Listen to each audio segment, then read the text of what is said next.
Good afternoon, classmates. My name is Malik Fletcher Ball, and I am going to be presenting my project on WFH Get More Done.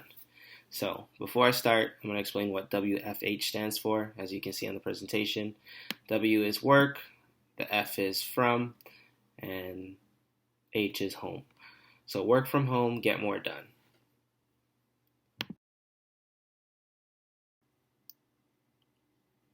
Moving forward, remote work is the topic I will be going over. In my opinion, I believe that this is the most important benefit for employers for many reasons, as you'll see throughout this presentation. As for now, with the recent pandemic that we just experienced, many people have lost their jobs, were furloughed, terminated, or employers have sent them home to work. With all this going on, I was firsthand experienced by all of this. In my job, we had 3 people terminated and 1 person furloughed.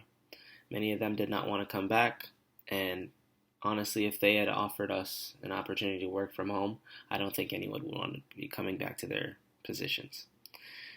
When we finally get back to normal, I know that a lot of people are avoiding coming back to work, staying at home so that they can get more done, as you can see in the next slide.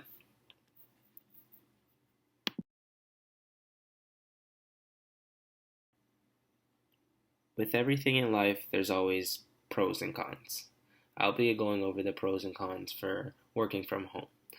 Starting off first, we're going to go over the cons and then we'll go over the pros. So the cons: home distractions, little to no social interaction, and health problems. So first, home distractions. With home distractions, there's children, there's chores, there's pets. When it comes to no social interaction, you lose that connection with your customer. You're not there face to face to have that personal connection, try to sympathize or help them out as much as you can.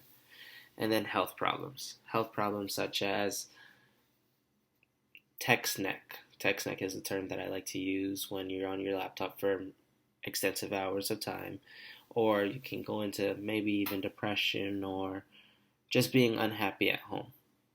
Now, the pros. Pros is the flexibility, increased focus and productivity, no commute, more people can travel while working, and work-life balance. So first, flexibility. Working from home, you have the flexibility to do multiple things, you have a lot more time, and you can do it on your time better than doing it on someone else's time. Increased focus and productivity. In my opinion, I'm a person that once I'm at home and I have no one around me or anything like that, it kind of ties in with my home distractions that I try to zone everything out rather than at work. I kind of get distracted with, how did Dave's day go at work, or how did Dave's night out last night was. I avoid that kind of distraction from work. No commute. I avoid paying for gas. I know everyone knows that the gas prices right now are really, really expensive. So that's a definite pro for everybody right now. And travel. Travel kind of ties in with work-life balance because you tie in, maybe if you want to go on a trip, you can bring your laptop, you can work from a hotel room, you can work in the car, bring your phone, that type of thing. But it also ties in with the health problems because rather than you stressing out at work and not enjoying life, you are on a vacation while working at the same time.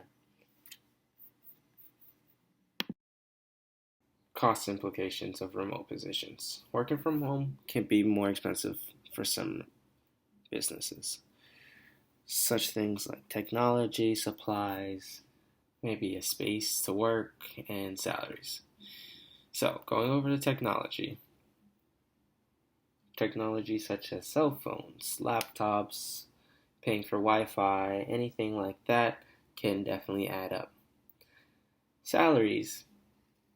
Paying someone from home can be either expensive or a little bit cheaper. It all depends on the line of work. In my opinion, though, I believe that employers could benefit from all of this. So, going back to the office space.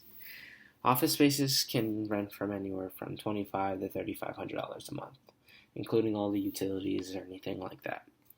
For small business owners, it's going to be a little bit harder because paying that $3,500 a month can be way more expensive than paying someone's either $60 Wi-Fi bill or providing them a laptop with all the softwares needed that can maybe run you $1,000.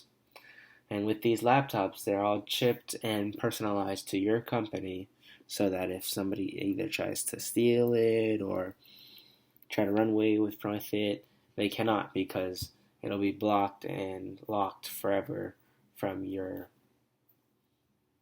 remote at home. So it's also a really good thing for you because you'll never lose out on any type of money. If somebody decides to leave, that laptop can be reused.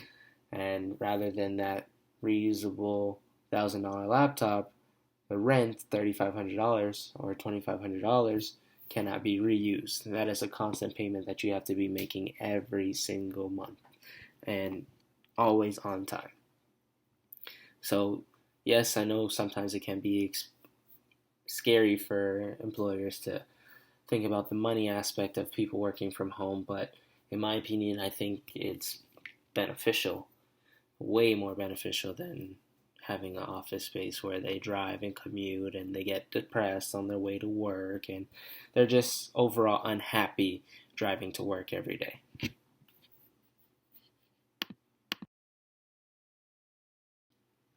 Last but not least, legal issues. Customer confidentiality, workers' compensation, and injuries. Does a company need to follow local laws from states where their employees work? So these all are questions of legal issues that are popping up. So first and foremost, customer confidentiality. I know employers may be worried of firewalls or someone hacking someone's laptop or something like that, but that is why the employer should provide something like McAfee or ad blocker, those type of things, so that hackers can't phish or, send spam or try to hack anyone's computers from home. Workers' compensation and injuries.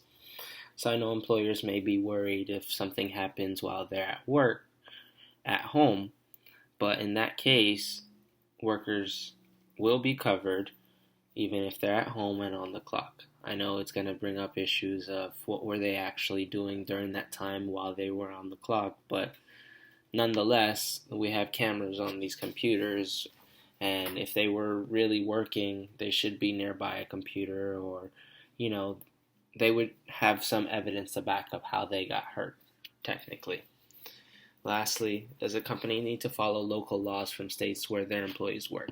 So this is an important one. So if you're working from Arkansas, for example, but the company is located in Florida, will they follow the local laws when it comes to compensation or, if something happens to them at home like the previous bulletin?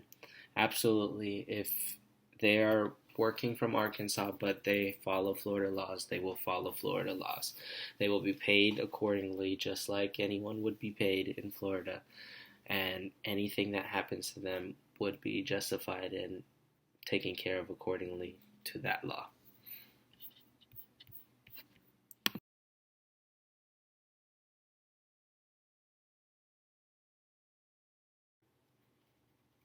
This is my reference list.